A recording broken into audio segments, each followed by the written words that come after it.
In the early hours of Wednesday, May the 27th, he was again taken ill, this time seriously. A few moments before 2 o'clock, Jawaharlal Nehru breathed his last.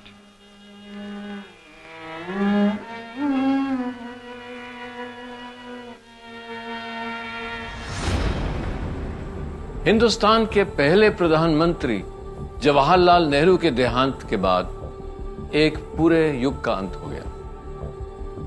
और फिर सवाल उठा, नेहरू के बाद कौन?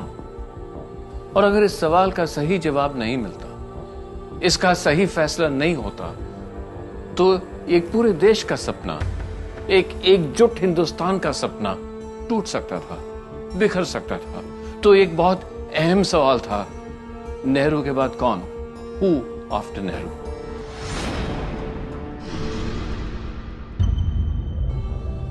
जवाहरलाल नेहरू के देहांत के सिर्फ 2 घंटे बाद कांग्रेस के एक बड़े माने हुए पुराने नेता गुलजारी लाल नंदा को केयर टेकर प्राइम मिनिस्टर बना दिया गया। यह एक टेम्पररी अरेंजमेंट था, क्योंकि एक सरकार बिना प्रमुख के हो ही नहीं सकती। लेकिन नेहरू के बाद कौन? उनका असली उत्तराधिकारी कौन था? इस सवाल का जवाब शायद सिर्फ एक आदमी दे सकता था, के कामराज। कांग्रेस पार्टी के अध्यक्ष के कामराज उस वक्त देश भर में जाने जाते थे, क्योंकि 1 साल पहले कामराज ने वो किया था जिसके बारे में आज सोचना भी मुश्किल है। कामराज ने खुद ही मद्रास राज्य के मुख्यमंत्री पद से इस्तीफा दिया था, और उनके इस्तीफे के बाद 6 केंद्रीय मंत्री और कई राज्यों के मुख्यमंत्रियों को कुर्सी छोड़कर पार्टी में काम करना पड़ा था।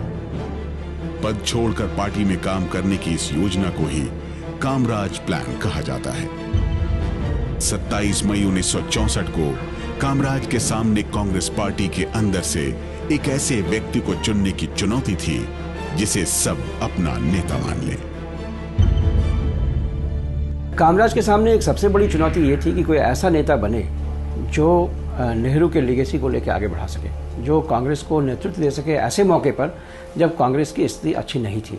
कामराज के सामने यह सवाल भी था कि नेहरू के उत्तराधिकारी, उनके सक्सेसर को बगैर अंदरूनी लड़ाई के, बगैर तोड़फोड़ के और इज्जत के साथ प्रधानमंत्री की गद्दी पर कैसे बैठाया जाए।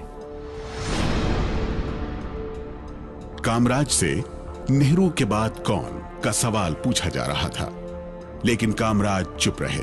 वो पंडित नेहरू के अंत्येष्टि से पहले कुछ बोलना नहीं चाहते थे, लेकिन दिल्ली के त्यागराज मार्ग के इस बंगले में माहौल अलग था।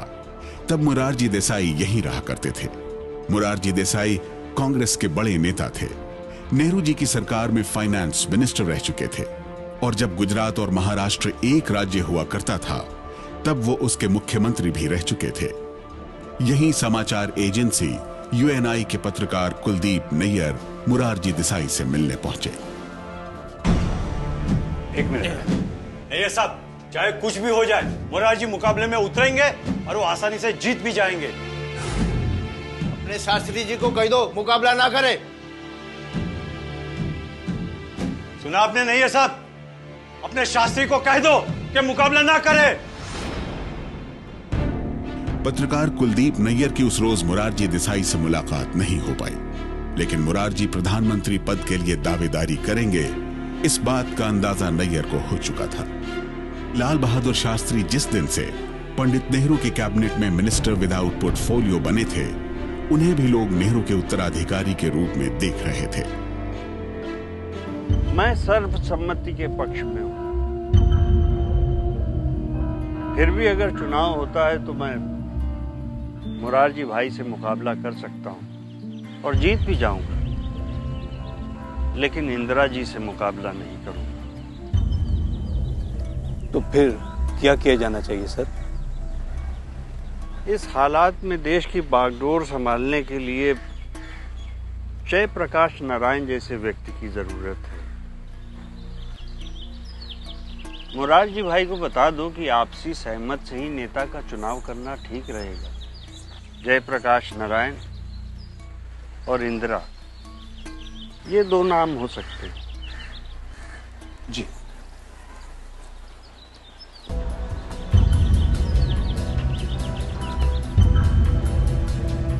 शास्त्री जी चाहते हैं कि नेता का चुनाव आम सहमति से हो। इसके लिए उन्होंने 2 नाम सुझाए, एक जयप्रकाश नारायण और दूसरा इंदिरा गांधी। जयप्रकाश नारायण एक भ्रमित आदमी, ये मेरा मानना है, और इसीलिए मैं उसका पक्ष नहीं ले सकता। और जहां तक इंदिरा का सवाल है, वो तो एक छोटी सी छोकरी है। लेकिन शास्त्री जी नहीं चाहते हैं कोई मुकाबला हो। मुकाबला रोकने का एक ही रास्ता है, मुझे प्रधानमंत्री पद का अकेला दावेदार मानकर। तभी उन्होंने मेरे हाथ ही पैगाम भेजा मुरारजी भाई को कि 2 में से एक चुन लेते हैं किसी एक। तो उन्होंने जयप्रकाश नारायण का नाम लिया और दूसरा इंदिरा गांधी जी का लिया। तो मोरारजी देसाई ने दोनों को रद्द कर दिया, कहने लगा वो Indira Gandhi that chit of a girl, और जो जेपी का तो जयप्रकाश ने, वो तो कंफ्यूज आदमी है। प्रधानमंत्री पद के लिए मोरारजी देसाई की दावेदारी जल्द ही अखबारों की सुर्खियां बन गई और इससे राजनीति ने एक नया रुख ले लिया।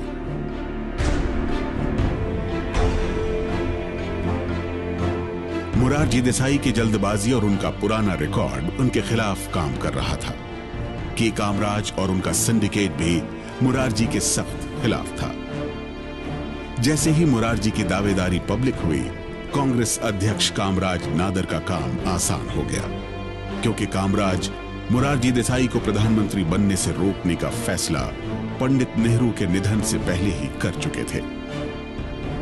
1963 के सितंबर महीने में कामराज तिरुपति पहुंचे थे। उस वक्त कामराज कांग्रेस के अध्यक्ष नहीं बने थे। उनके साथ गैर हिंदी भाषी राज्यों के कई कांग्रेसी नेता भी वहां पहुंचे। तिरुपति पहुंचने वालों में संजीव रेड्डी, निजालिंगप्पा, एस.के. पाटिल और अतुल्य घोष शामिल थे। कांग्रेस के इस खेमे को ही प्रेस रिपोर्टर सिंडिकेट कहते थे। मोरारजी देसाई हर हाल में पंडित जी के जाने के बाद अपना दावा रखेंगे। उनकी राजनीति से ना पार्टी का भला होगा और ना ही देश का। इस बैठक में पंडित नेहरू का उत्तराधिकारी कौन होगा, इस पर तो फैसला नहीं हो पाया, लेकिन सिंडिकेट नेताओं ने यह तय कर लिया कि मोरारजी देसाई को किसी भी कीमत पर प्रधानमंत्री नहीं बनने दिया जाएगा। कांग्रेस के अंदर एक बहुत बड़ा वर्ग था जिसका नेहरू प्रतिनिधित्व करते थे। वो एक प्रोग्रेसिव वर्ग था, प्रगतिशील वर्ग था, और मोरारजी भाई उस प्रगतिशील वर्ग के खिलाफ थे। इसलिए उनके अंदर काफी विरोध उनको लेके था। कांग्रेस अध्यक्ष कामराज के लिए यह सब इतना आसान नहीं था। कांग्रेस में कामराज के विरोधियों की भी अच्छी खासी तादाद थी। ये बात 30 मई 1964 को जाहिर हो गई। हम सब जानते हैं कि पंडित नेहरू की जगह भरना नामुमकिन।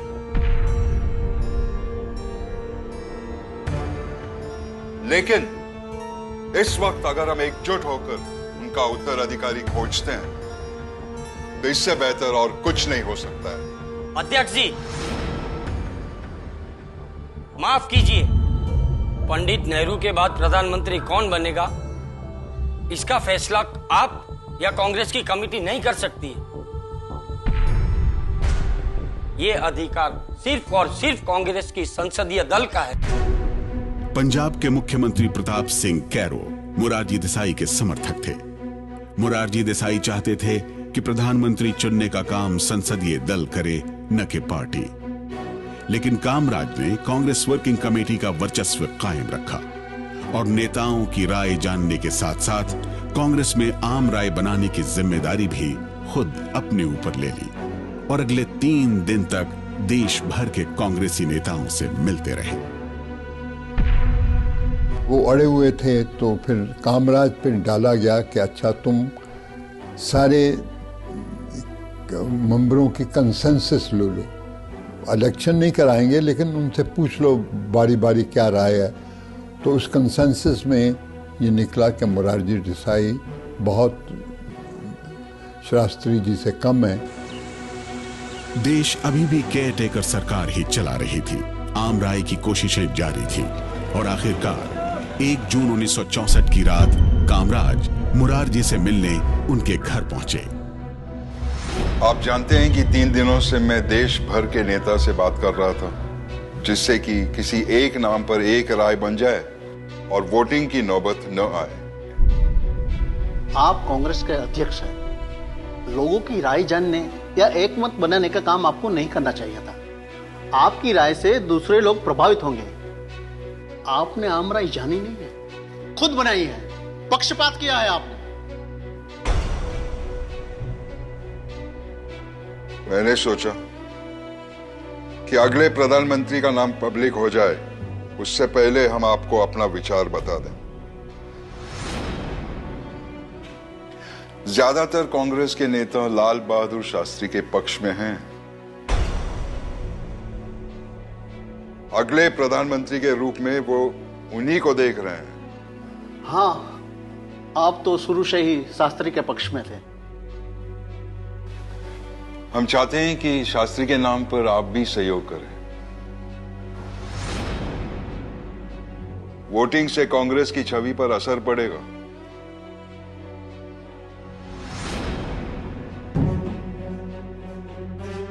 मुरारजी देसाई ने कांग्रेस पार्टी की बहुमत की राय मान ली। कामराज ने मुलाकात के बाद कांग्रेस पार्टी की राय का ऐलान कर दिया। लाल बहादुर शास्त्री की जीत के साथ हिंदुस्तान में पहली बार असली लोकतंत्र की जीत हुई, असली डेमोक्रेसी की जीत हुई। वो इसलिए कि लाल बहादुर शास्त्री एक बहुत साधारण परिवार के थे और बहुत गुर्बत से आए थे, और इतनी गुर्बत कि एक बार तो उनके घर में दवा खरीदने का पैसा नहीं था, जिसकी वजह से उनकी बेटी की मौत हो गई। और जब वो प्रधानमंत्री भी बने तो भी एक छोटी सी गाड़ी खरीदने के लिए उनको बैंक से कर्जा लेना पड़ा। मुझ पर बहुत बड़ी जिम्मेदारी सौंपी गई है। अब तक इस देश का, उसकी संसद का नेतृत्व जवाहरलाल नेहरू जैसे महान व्यक्ति ने किया है। जब मैं ये सोचता हूं कि अब मुझे उनकी जगह लेनी है तो मेरा मन कांप उठता है। लाल बहादुर शास्त्री को औपचारिक रूप से 2 जून 1964 को कांग्रेस संसदीय दल ने अपना नेता और देश का प्रधानमंत्री चुन लिया था। लेकिन लाल बहादुर शास्त्री की सरकार कैसे चलेगी, इसकी सीमा कामराज ने अपने भाषण में खींच दी। हमारे महान दिवंगत नेता की जगह को भरना असंभव है।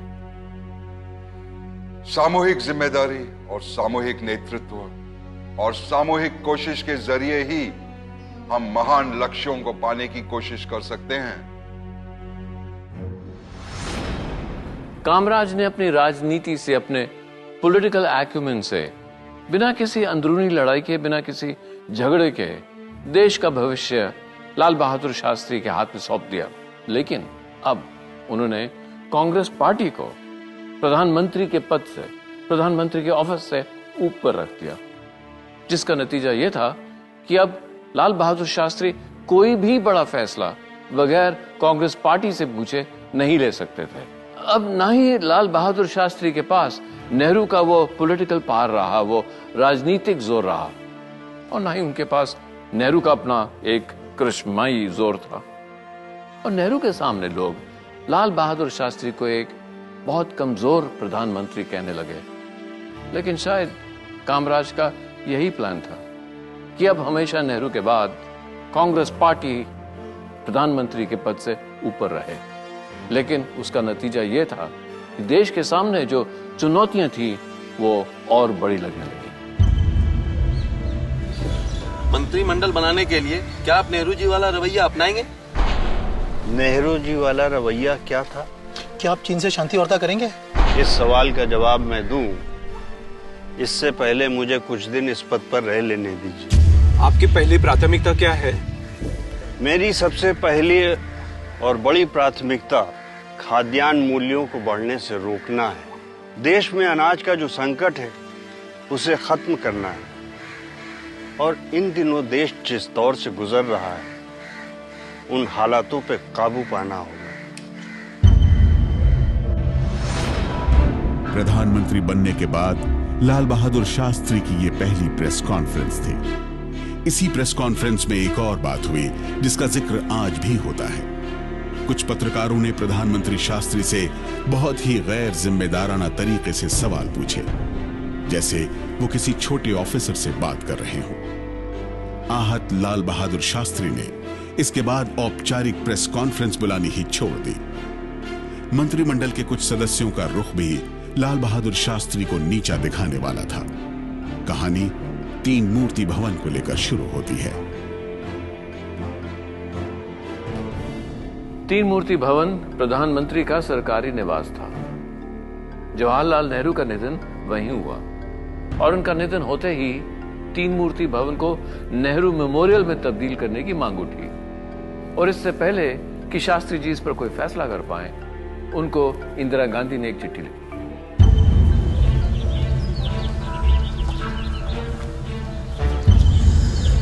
सर, इसमें इंदिरा जी का लेटर है 3 मूर्ति के बारे में।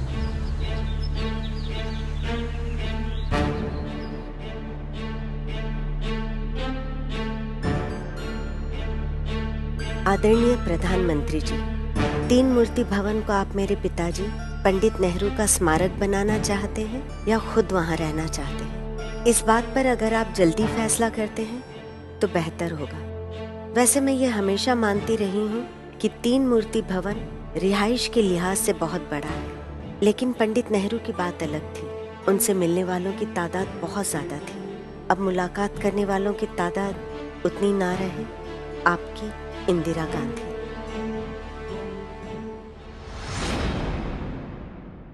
इंदिरा गांधी की ये बात शास्त्री जी को बहुत चुभी कि पंडित नेहरू से मिलने बहुत लोग आते थे, लेकिन दूसरे प्रधानमंत्रियों से मिलने वालों की तादाद उतनी न हो।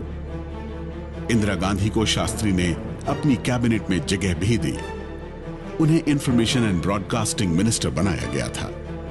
बहरहाल इंदिरा गांधी की चिट्ठी के कुछ दिन बाद ही जवाहरलाल नेहरू की छोटी बहन कृष्ण हथी सिंह का खत प्रधानमंत्री के पास पहुंचा।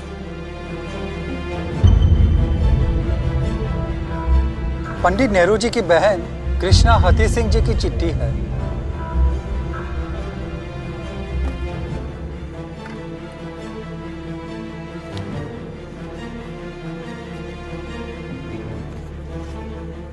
तीन मूर्ति भवन को स्मारक बनाने पर फैसला ना लेने से इंदिरा को काफी परेशानी हो रही है। वो कभी कभी तो बेहोश भी हो जाती है। 3 मूर्ति भवन को पंडित जवाहरलाल नेहरू के मेमोरियल में तब्दील नहीं करने का फैसला अत्याचार है।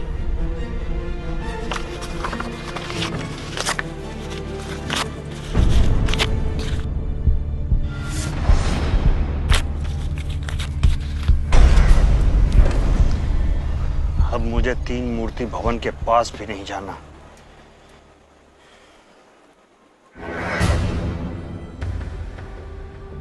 लाल बहादुर शास्त्री ने गुस्से में आकर कृष्ण हथी सिंह की चिट्ठी फाड़ दी और कहा कि अब तो मैं 3 मूर्ति भवन की तरफ देखूंगा भी नहीं। उनकी लाचारी देखिए। एक तरफ तो पंडित जवाहरलाल नेहरू जो बड़े बड़े फैसले मिनटों में ले लेते थे और उनका विरोध करने वाले भी बहुत कम लोग थे, और दूसरी तरफ लाल बहादुर शास्त्री जो ये फैसला भी नहीं कर पा रहे थे कि वो सरकारी निवास में रहें कि नहीं, और विपक्ष ने इस मौके का फायदा उठाया। शास्त्री पूरी तरह से संभलते इससे पहले ही संसद में उनके खिलाफ अविश्वास प्रस्ताव लाया गया। शास्त्री सरकार को अभी 3 महीने ही हुए थे। आज इस देश के हर क्षेत्र पर संकट है, चाहे वो सामाजिक हो, आर्थिक हो या फिर राजनीतिक हो। इसके लिए सरकार दोषी है। सरकार ने ना ही महंगाई कम की है और ना ही भ्रष्टाचार को रोका है। सरकार पूरी तरह से असफल है। मैं चटर्जी के अविश्वास प्रस्ताव का समर्थन करता हूं, क्योंकि आज देश भूखमरी, गरीबी, खाद्यान्न संकट से जूझ रहा है। अध्यक्ष महोदय, शास्त्री जी नेहरू जी की नीतियों से हट रहे हैं।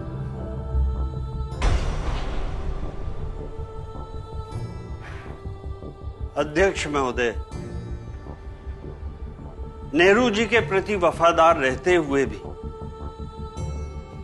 बदली हुई परिस्थितियों और आवश्यकताओं के अनुसार मुझे अपना रास्ता चुनने का पूरा पूरा हक है। शास्त्री जी कभी आलोचना से दुखी होते हुए मैंने नहीं देखा, और वो आलोचना को हमेशा एक पॉजिटिव तरीके से देखते थे, एक सकारात्मक तरीके से देखते थे, और भी देखते थे कि उसमें उनमें कोई कमी है तो उसको दूर करने का वो प्रयास करते थे। संसद में सरकार के खिलाफ लाया अविश्वास प्रस्ताव तो गिर गया, लेकिन साल 1964 और 65 में अनाज संकट की कमी साफ दिखाई देने लगी। ऊपर से चारों ओर से विरोधियों की आलोचनाएं शास्त्री को परेशान कर रही थी।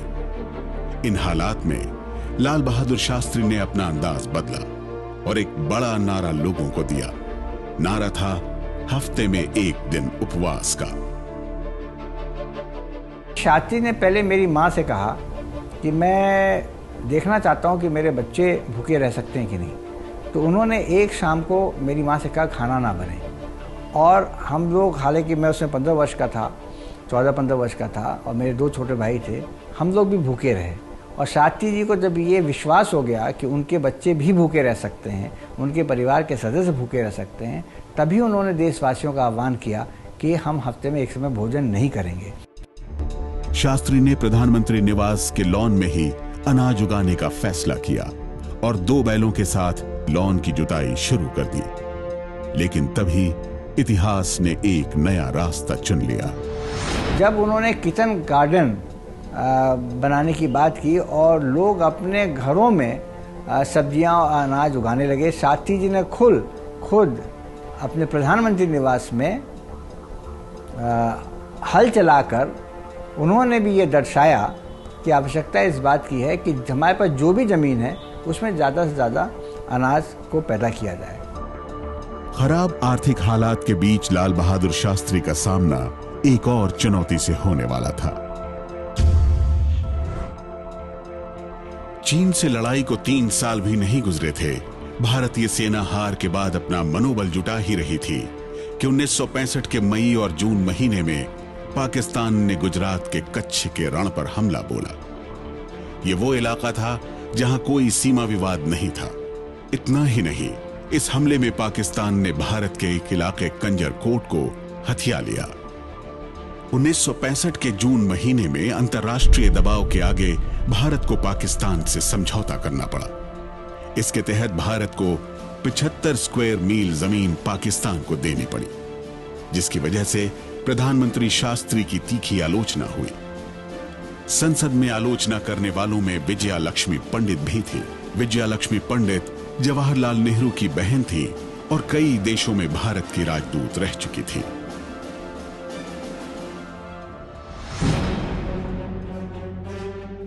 रण ऑफ कच्छ के मामले में पहले तो आप लोग फैसला लेने से कतराते हैं। दरअसल प्रधानमंत्री और उनके कैबिनेट के साथ ही कोई फैसला ले ही नहीं पा रहे हैं। अध्यक्ष महोदय, the prime minister and his colleagues have become the prisoner of indecision.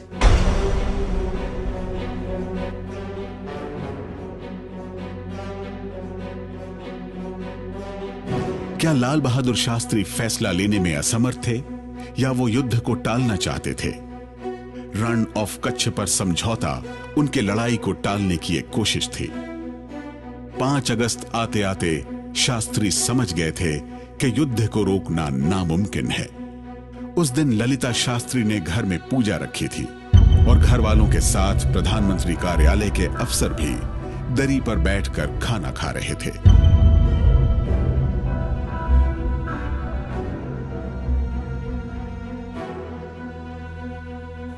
हम पाकिस्तान से शांति वार्ता में लगे हुए थे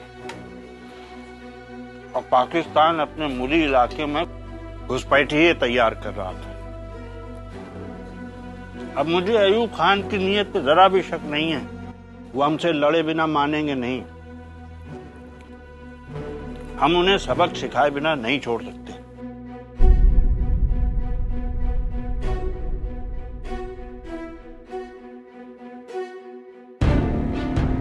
चीन से लड़ाई के महज 3 साल बाद एक बार फिर भारत युद्ध की तरफ बढ़ रहा था।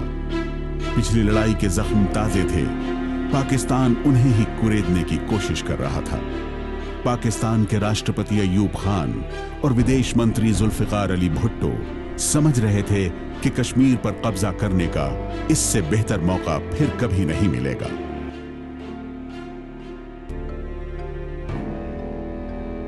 पाकिस्तान के नेता जुल्फिकार अली भुट्टो और अय्यूब खान ये सोच रहे थे कि चीन से हार चुकी भारतीय फौज अभी पस्त है।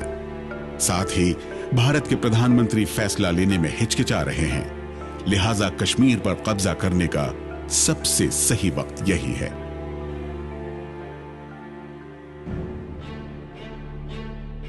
एक सितंबर 1965 की सुबह ऑपरेशन ग्रैंड स्लैम के तहत पाकिस्तानी फौज ने जम्मू कश्मीर के छंब में भारतीय सेना पर तोपों से जबरदस्त हमला किया।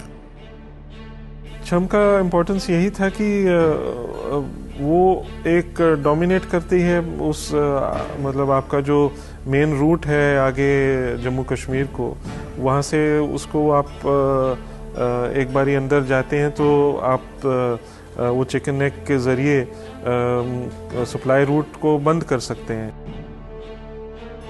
छंब पर कब्जे का मतलब था बाकी के भारत से जम्मू कश्मीर का अलग हो जाना, लेकिन छंब भारत की कमजोर कड़ी था। छंब में भारतीय सेना पाकिस्तान के दबाव को रोकने में नाकाम साबित हो रही थी।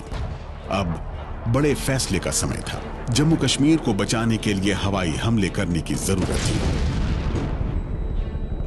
थल सेना अध्यक्ष जनरल J.N. चौधरी और वायुसेना प्रमुख air marshal Arjan Singh south block के एक कमरे में दाखिल हुए।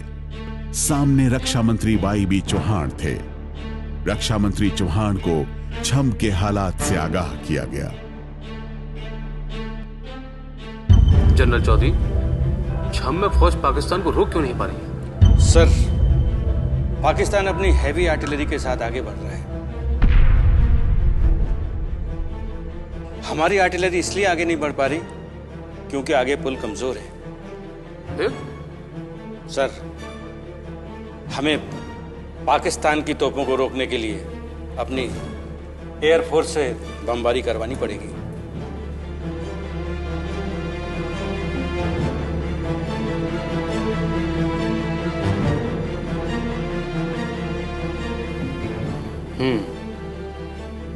तो क्या अर्जन सिंह जी एयरफोर्स इसके लिए तैयार है? एयरफोर्स इज रेडी सर, पर इसका मतलब है लड़ाई को आगे फैलाना, और इसका फैसला आप ही को लेना होगा। पाकिस्तान पर हवाई हमला ही उस वक्त जम्मू कश्मीर को पाकिस्तान के कब्जे में जाने से रोक सकता था। कैबिनेट की मंजूरी के बगैर वायुसेना के इस्तेमाल का आदेश देना एक बड़ा फैसला था। रक्षा मंत्री चौहान ने वो फैसला ले लिया।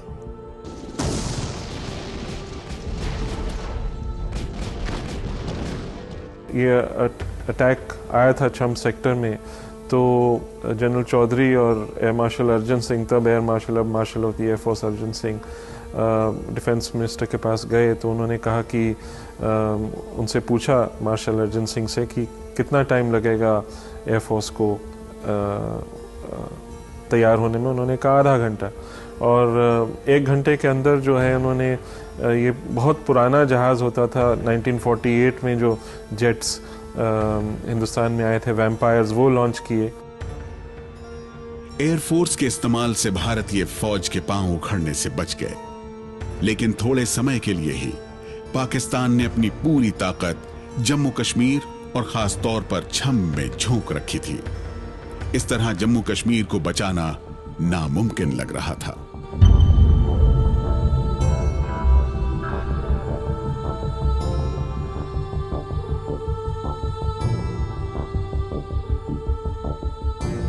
जम्मू कश्मीर में हालात फिर से बिगड़ रहे थे। आधी रात को सेना अध्यक्ष ने प्रधानमंत्री से मिलने का समय मांगा। आधी रात को शास्त्री और आर्मी चीफ चौधरी की मुलाकात हुई।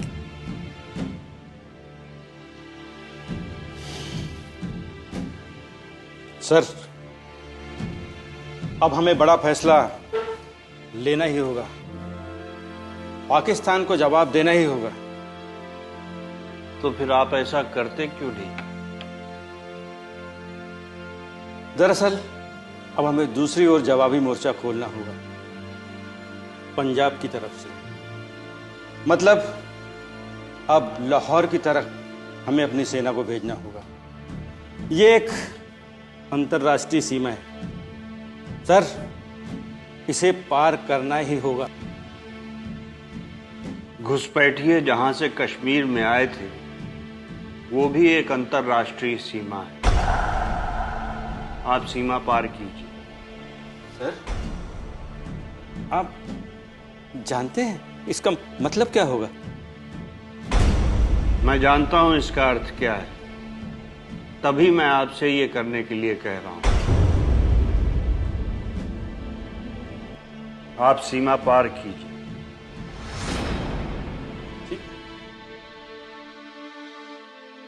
सेना प्रमुख आए हुए हैं।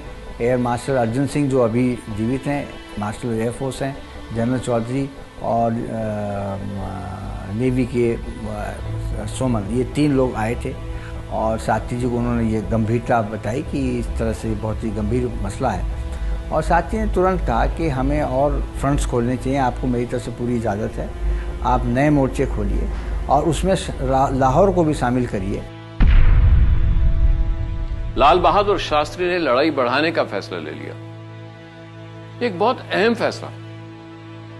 पंजाब और राजस्थान का बॉर्डर पाकिस्तान से मिलता था और लाल बहादुर शास्त्री ने सेना को दोनों जगह फ्रंट खोलने की इजाजत दे दी। अब देखिए, लाल बहादुर शास्त्री के बारे में देश में और विदेश में कहा जाता था कि एक बहुत कमजोर, बहुत इंडिसाइसिव, बहुत असमर्थ प्रधानमंत्री हैं। लेकिन उनके एक इस दृढ़ फैसले ने इतिहास का रुख बदल दिया। पंजाब और राजस्थान की सीमा से पाकिस्तान में दाखिल होने के फैसले ने लड़ाई की दिशा को बदल दिया। 7 से 20 सितंबर तक सियालकोट में भयंकर युद्ध हुआ। चारों ओर टैंकों के चलने से धूल उड़ रही थी। गोला बारूद के धमाकों से धुआं पसरा हुआ था। दोनों देशों के करीब 400 टैंक आग उगल रहे थे। भारतीय फौज ने पाकिस्तान के 97 अमेरिकी पैटर्न टैंकों को नेस्तो नाबूद कर दिया और 28 टैंकों पर कब्जा कर लिया।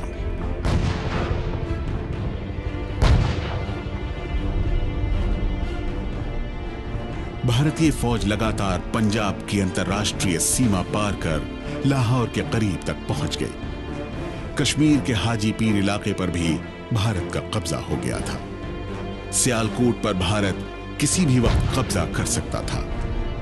आखिरकार यूनाइटेड नेशन के दखल के बाद 20 सितंबर को संयुक्त राष्ट्र की सुरक्षा परिषद में युद्ध विराम पर प्रस्ताव पारित किया गया और 22 सितंबर को भारत पाक युद्ध विराम का आदेश भी जारी कर दिया गया। अंतर्राष्ट्रीय दबाव के आगे झुकते हुए 22 सितंबर को राष्ट्रपति अय्यूब खान ने पाकिस्तान रेडियो पर सीज फायर की जानकारी अपनी आवाम को दी। आज सुबह हमने पाकिस्तान की अफवाज के नाम ये हुक्म जारी किया है कि वो 23 सितंबर को सुबह के 3 बजे से फायरिंग बंद कर दें। युद्ध खत्म होने का ऐलान प्रधानमंत्री शास्त्री ने भी कर दिया। My dear countrymen, at 3:30 this morning, hostilities between India and Pakistan, which began on the 5th August with an invasion of infiltrators, came to an end. Bharat Pakistan के बीच सीज फायर हो गया। हवाई हमलों से बचने के लिए ब्लैकआउट यानी घर की बत्तियां बुझाने की जरूरत अब नहीं रही। लेकिन लाल बहादुर शास्त्री के नेतृत्व में पाकिस्तान की 710 स्क्वायर किलोमीटर की जमीन भारत के कब्जे में थी। ये आधी दिल्ली के बराबर की जमीन थी। इससे भी बड़ी बात, पाकिस्तान के सबसे बड़े शहर लाहौर पर कब्जा मिनटों का खेल था। लाहौर पर पूरी तरह से कब्जा नहीं करना भी लाल बहादुर शास्त्री का बड़ा फैसला था, जिस पर आज भी बहस होती है। जिंदाबाद, जिंदाबाद।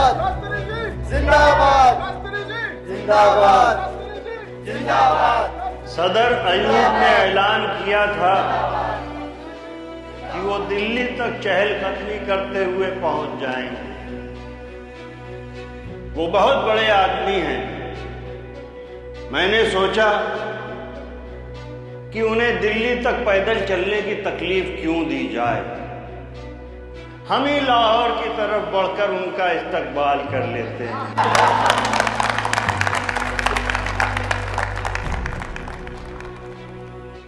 ऐसा लग रहा था कि एक नेता हैं जो देश को हर मुश्किल से निकाल सकते हैं, और वो जहां भी जाते थे अब बहुत जोरों से उनका स्वागत होता था।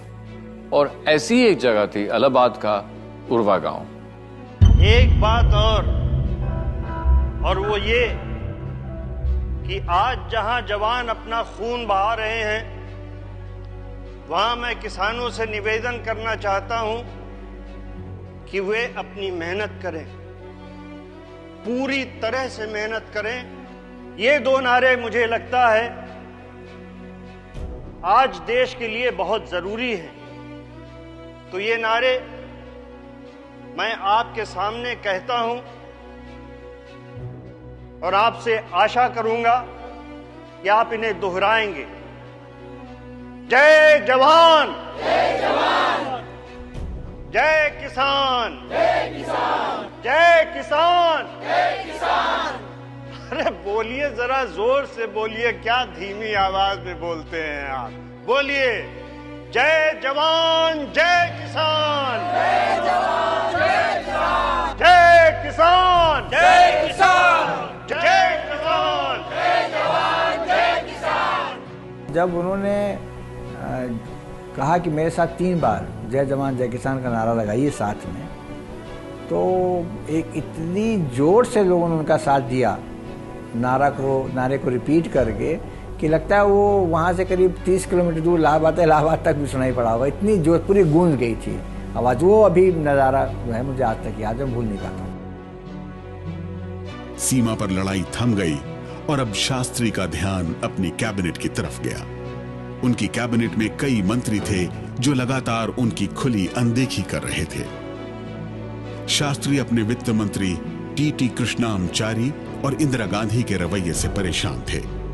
इस माहौल में टी कृष्णामचारी पर कुछ उद्योगपतियों ने भ्रष्टाचार के आरोप लगाए थे।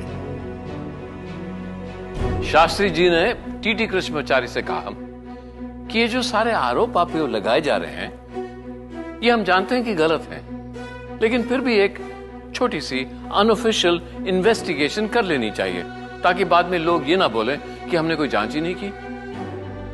इस बात पे टी कृष्णामचारी भड़क गए।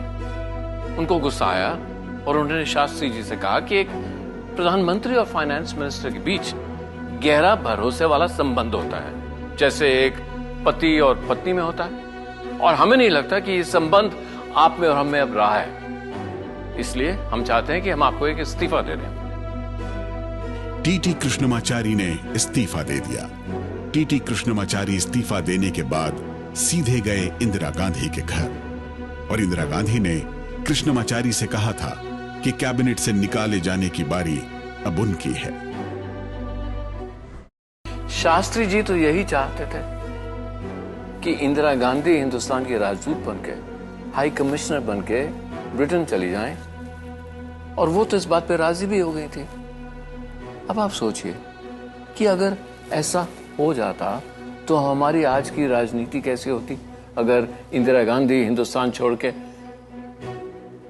बहरहाल शास्त्री जी के इन सब फैसलों का मतलब यही था कि वो सब लोग जो उनको चुनौती दे रहे थे, वो सब अपने अपने किनारे लग जाएं और राजनीति में उनकी जगह मजबूत हो जाए, जहां से उनको हिलाना मुश्किल हो जाए। राजनीति का पासा पलट ही रहा था कि लाल बहादुर शास्त्री को ताशकंद जाना पड़ा। सितंबर महीने में युद्ध विराम हुआ था, खत्म नहीं। दोनों देशों की सेनाएं आमने सामने थी। सीमा पर गोलाबारी होती रहती थी। तत्कालीन सोवियत रूस ने मध्यस्थता की। सोवियत रूस ने ताशकंद में शांति वार्ता के लिए भारत पाकिस्तान की बैठक बुलाई, और बैठक की तारीख 4 जनवरी 1966 तय की गई। 4 जनवरी से 10 जनवरी 1966 तक ताशकंद में सोवियत संघ के प्रधानमंत्री कोसिजीन की मौजूदगी में भारत के प्रधानमंत्री और पाकिस्तान के राष्ट्रपति अयूब खान के बीच कई दौर की बातचीत हुई। शास्त्री और अयूब के बीच कई अहम मुद्दों पर असहमति थी, जिसकी वजह से समझौता आखिर तक अटका रहा और बातचीत लगभग टूट गई। It is with great pleasure that I express on my behalf to try to open a new chapter in Indo-Pakistan relationship.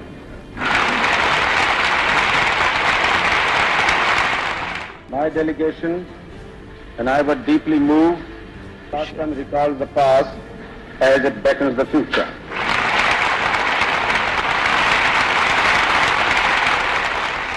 Tashkent का समझौता 3 मेन शर्तें थी। सीज फायर होगा, दूसरा जो टेरिटरी जिस पे कब्जा किया था उस पे आप वापस जाएंगे, जो भी आपकी प्रॉब्लम्स हैं वो आप शांतिपूर्वक ढंग से उसको आप रिजॉल्व करेंगे। 10 जनवरी 1966 को दोनों देश समझौते के करीब पहुंचे। इस समझौते के अनुसार दोनों देश एक दूसरे के अंदरूनी मामले में दखल अंदाजी नहीं कर सकते थे। भारत और पाकिस्तान एक दूसरे के खिलाफ शक्ति का प्रयोग नहीं करेंगे और अपने झगड़ों को शांतिपूर्ण ढंग से निपटाएंगे। 25 फरवरी 1966 तक दोनों देशों को अपनी सेनाएं पहले की यानी 5 अगस्त 1965 की सीमा रेखा के पीछे हटानी थी। सेना युद्ध से पहले की स्थिति में वापस जाएगी। इसका मतलब था कि कश्मीर और दूसरे इलाकों में भारत को जो बढ़त मिली थी वो कायम नहीं रहती। समझौते में कहीं कश्मीर की चर्चा नहीं थी। इन शर्तों के साथ समझौते पर प्रधानमंत्री शास्त्री और राष्ट्रपति अयूब खान ने दस्तखत किए। समझौते के बाद ताशकंद में एक पार्टी रखी गई थी। इस पार्टी में शामिल होने के बाद शास्त्री सोने चले गए।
हाँ हेलो, हाँ यहाँ सब ठीक ही है। तुम सब लोग ठीक तो हो ना? मैं भी बिल्कुल ठीक हूँ, सब ठीक ठाक हो गया है यहाँ। ख्याल रखना अपना और बच्चों का भी। अच्छा चलो रखता हूँ। हाँ नींद आ रही है मुझे। हाँ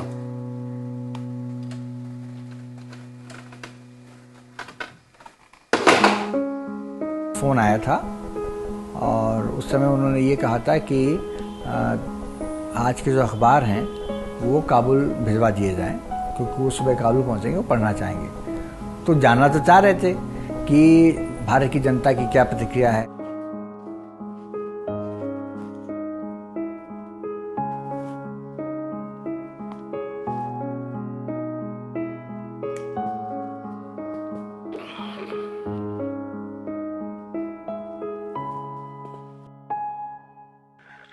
ये आकाशवाणी है।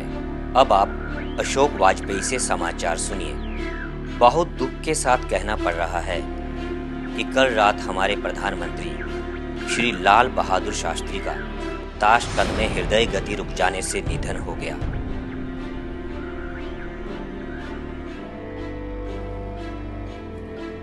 ग्यारह जनवरी 1966 ताशकंद में लाल बहादुर शास्त्री का देहांत हो गया। हिंदुस्तान खबर पहुंची तो लोग हैरान हुए, परेशान हुए। ताशकंद के समझौते के बाद लाल बहादुर शास्त्री खुद नहीं, उनका पार्थिव शरीर पहुंचा। लाल बहादुर शास्त्री का पोस्टमार्टम नहीं हुआ। उनके मौत की असली वजह क्या थी, उस बात पे तो आज भी चर्चा होती है। लेकिन उनकी मौत की वजह से, उनके देहांत की वजह से देश के इतिहास ने फिर एक बार नया मोड़ लिया। लाल बहादुर शास्त्री सिर्फ 18 महीने तक प्रधानमंत्री रहे, लेकिन उस 18 महीने में उन्होंने देश को क्या क्या नहीं दिया। ताशकंद का समझौता तो सिर्फ उनमें से एक था। जय जवान जय किसान का नारा तो आज भी बच्चे बच्चे के रगों में दौड़ रहा है। और देश को अपने पैरों पर खड़े होने का बीज जो शास्त्री जी बो गए, उसका फल तो हमें आज भी मिल रहा है।